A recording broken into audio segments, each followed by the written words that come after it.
ত্রিপুরার মালিককে আমরা বাঙালি, আগরতলা মালিককে আমরা বাঙালি, বিশ্রামগঞ্জের মালিককে আসুন, আপনি বিশ্রামগঞ্জে আসুন। নেটটা ডিস্টার্ব করছে, সেই জন্য আমার লাইফটা ডিস্টার্ব হচ্ছে। বিশ্রামগঞ্জ বাজারে একজন ব্যক্তি, সবাই জানে বিশ্রামগঞ্জ 1928-এ যখন আমাদের মহারাজ বীর বিক্রম কিশোর মাণিক্য নির্মহল তৈরি করার জন্য যখন মেলাগড়ে যখন যান, সেই বিশ্রামগঞ্জ এই জায়গাটার মধ্যে মহারাজ একটা রেস হাউস এবং রেস করেছিলেন। সেই কারণে বিশ্রামগঞ্জের নামটা আজকে চেঞ্জ করতে পারেনি, ল্যাংলা মাহাতি এবং বিশ্রামগঞ্জ। আজকে ত্রিপুরা মালিককে এবং আগরতলা মালিককে তাদেরকে আমি বলছি, দৃষ্টি আকর্ষণ করে বলছি, বিশ্রামগঞ্জে প্রায় অ্যারাউন্ড 1500 উপরে ফ্যামিলি আছে বিশ্রামগঞ্জ বাজারে। মনে রাখুন, বিশ্রামগঞ্জ বাজারে অ্যারাউন্ড 1500 অ্যাবাভ এখানে জেনারেল লোক আছে। এখানে এই জায়গাটা ডোনেট করা হয়েছিল মানিক দেববর্মা। বিশ্রামগঞ্জ বাজার, Bishramganj school, Bishramganj hospital, Bishramganj district magistrate, পুরান ডিস্ট্রিক্ট ম্যাজিস্ট্রেট, বিশ্রামগঞ্জ ডাবলডি, বিশ্রামগঞ্জ থানা,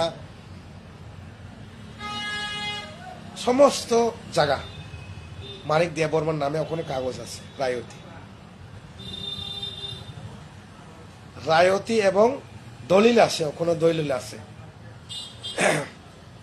মানিক দেববর্মা 3 ছেলে আছে,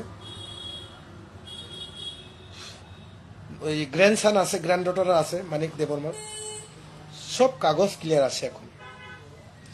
এখন সেই কাগজটা নিয়ে যদি জমির ফেরত 1984 একে যদি আমরা ত্রিপুরা রাজ্যে যে আইনে যদি কেস করি, অবশ্যই ত্রিপ্রাসাদেরকে জমি কেউ হস্তান্তর করতে পারবে না, দলিলে অলরেডি লেখা আছে। এখন কি করব? বিশ্রামগঞ্জের সমস্ত বাঙালিরা এখান থেকে বাস্তব এখান থেকে পালিয়ে যেতে হবে। আমরা এখন যদি কেস করি, লাফালেও হবে না, ডকুমেন্ট থাকতে হবে।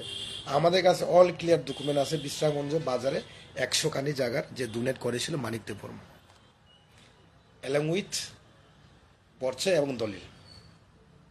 এখন আপনি বলুন, ত্রিপুরা মালিককে, আগরতলা মালিককে,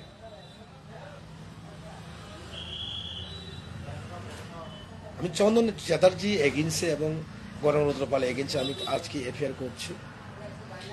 তাছাড়া চন্দন চ্যাটার্জি, ওনার ব্যাকগ্রাউন্ডটা আমি চেক করে নিলাম।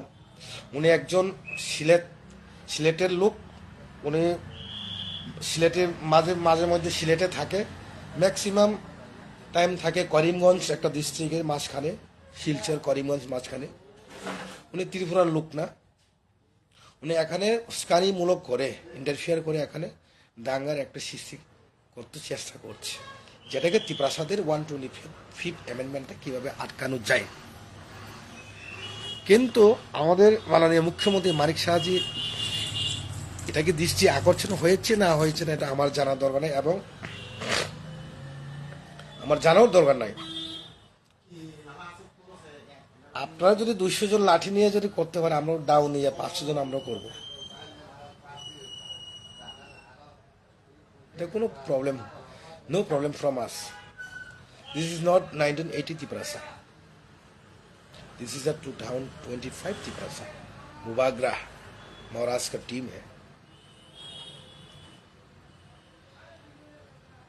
এখন আপনারা যান, এখন মেলাগড়ের সাইডে পাইডে যে দাস পরিবারগুলা যে আছে, সুবলবাবু কালকে একটা প্রেস মিট করে সুবল ভূমিক, উনি তো সুনামুরার লোক, উনি অবশ্যই জানে। উনি কালকে প্রেস মিট করে বাঙালির বিরুদ্ধে কথা বলেছিল, সত্যি কথা।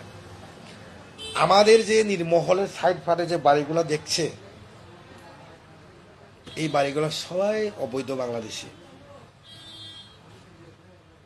এখানে কোনো কাগজপত্র করতে পারবে না। এটা মহারাজ বীর বিক্রম কিশোর মাণিক্য এবং কাঞ্চন প্রভা দেবী নামের এবং আমাদের প্রয়াত মহারাজ কৃত বিক্রম নামে ওয়ারিসের কাগজ এখনো আছে। আপনারা যদি দেখতে চান মেলাগড়ে তহসিলে গিয়ে আপনারা কাগজটা, যদি কেউ যদি চায়, আমি একটু পরে আধা ঘন্টা 1 ঘন্টা পরে আমি কাগজটা বের করে আপনাদেরকে দিব, বিশ্রামগঞ্জের ডিটেলসটা দিব। বিশ্রামগঞ্জে একটা এখন বাজারে একটা পঞ্চায়েত আসছে, জিপি গ্রাম পঞ্চায়েত। দেখ কিভাবে গ্রাম পঞ্চায়েতটা বানানো হয়েছিল এটাও আমি স্পষ্ট করে বলছি। বিশ্রামগঞ্জে একটা গ্রাম পঞ্চায়েত, যে জবরদস্ত গ্রাম পঞ্চায়েত বলে ওকে। যেমন আমাদের সমতল আমতলে হারুংপাড়া, এটা আগে এডিসি ছিল। পুষ্কর বাড়ি একটা পার্ট, এটা আগে এডিসি ছিল, এসটি ভোটার মেজরিটি। চুপুকুর একটা পার্ট, এই 3টা পার্টটা নিয়ে তারা জেনারেলের দোকায়া এটারে করছে, এই জিপি বানাইছে। এখন হারুংপাড়া সমতল আমতলি সব এডিসি ঢুকে গেছে। আমতলি দুটো বেশি হয়ে গেছে। ত্রিপুরা বিশ্রামগঞ্জ বরকোবাড়ি এবং যে জুপুকুর সব আমতলিতে এসে পড়েছে। এখন পুষ্করবাড়ি এসে পড়েছে এডিসিতে।